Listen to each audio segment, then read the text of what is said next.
pessoal! Vocês estão gostando do Era Uma Voz? Se sim, nós temos um pedido. Precisamos da sua ajuda para continuar crescendo no YouTube.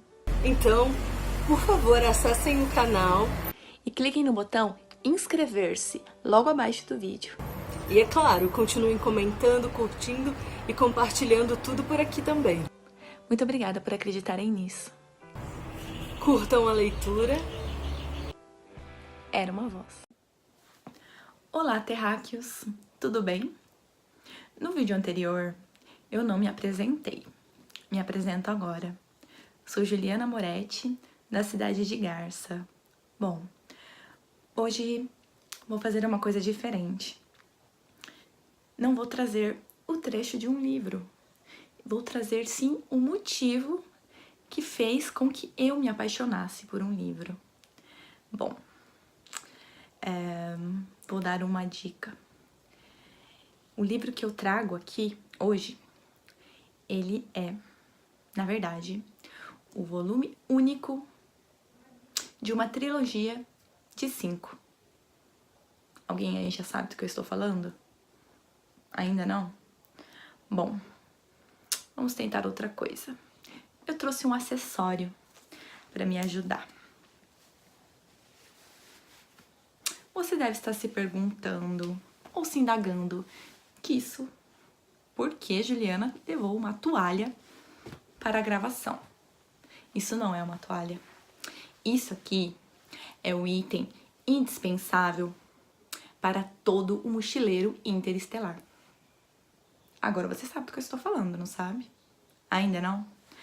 Bom, então, se você não sabe ainda do que eu estou falando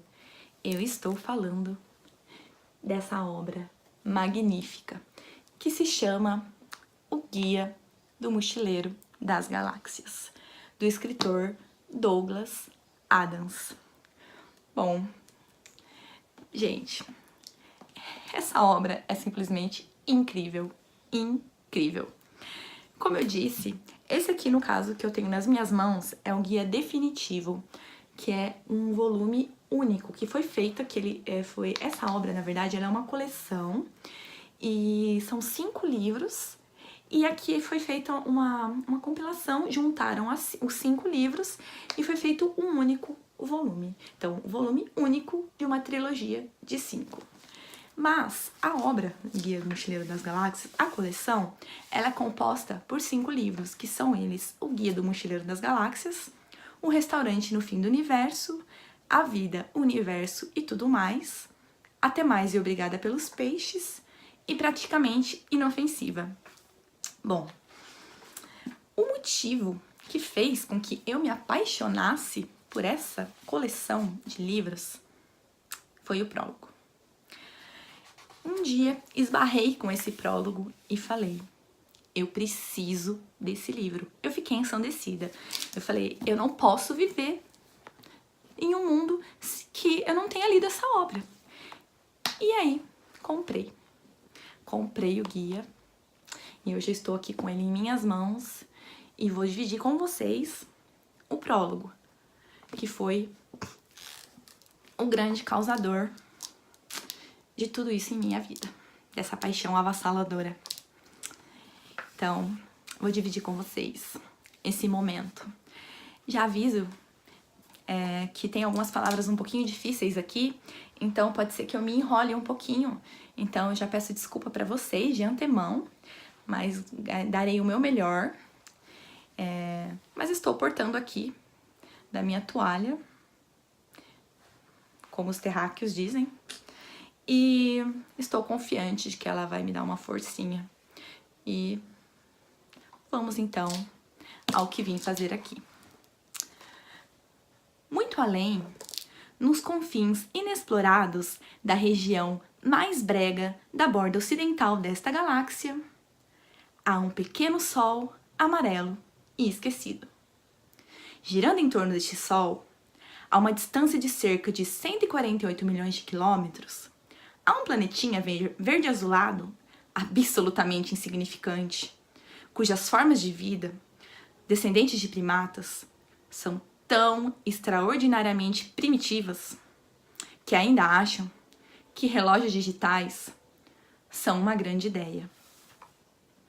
Este planeta tem, ou melhor, tinha, o seguinte problema. A maioria de seus habitantes estava quase sempre infeliz. Foram sugeridas muitas soluções para este problema, mas a maior parte delas dizia respeito, basicamente, a movimentações de pequenos pedaços de papel colorido com números impressos. O que é curioso, já que em geral não eram os tais pedaços de papel colorido que se sentiam infelizes. E assim, o problema continuava sem solução. Muitas pessoas eram más, e a maioria delas era muito infeliz, mesmo as que tinham relógios digitais. Um número cada vez maior de pessoas acreditava que havia sido um erro terrível da espécie descer das árvores.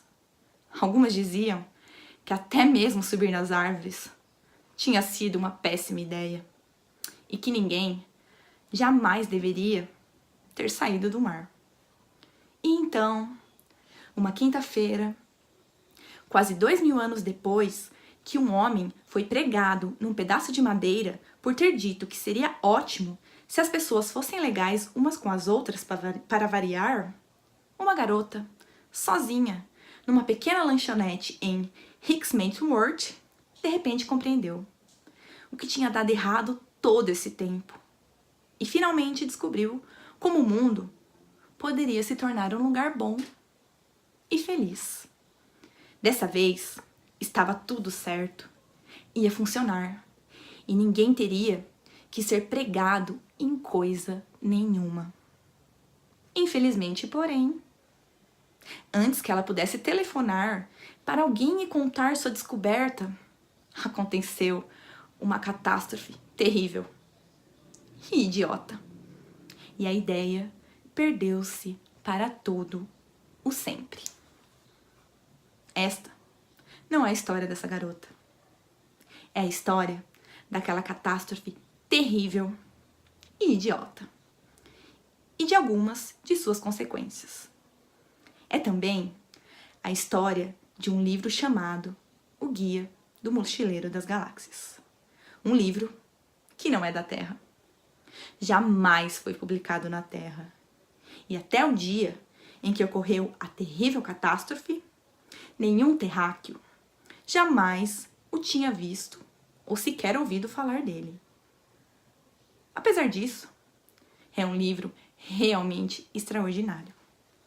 Na verdade, foi provavelmente o mais extraordinário dos livros publicados pelas grandes editoras da Ursa Menor, editoras das quais nenhum terráqueo jamais ouvira falar. O livro é não apenas uma obra extraordinária, como também um tremendo best-seller, mais popular que a Enciclopédia Celestial do Lar, mais vendido que mais 53 coisas para se fazer em gravidade zero, e mais polêmico que a colossal trilogia filosófica de Oolong Klutfi, onde Deus errou, mais alguns grandes erros de Deus e quem é esse tal de Deus afinal?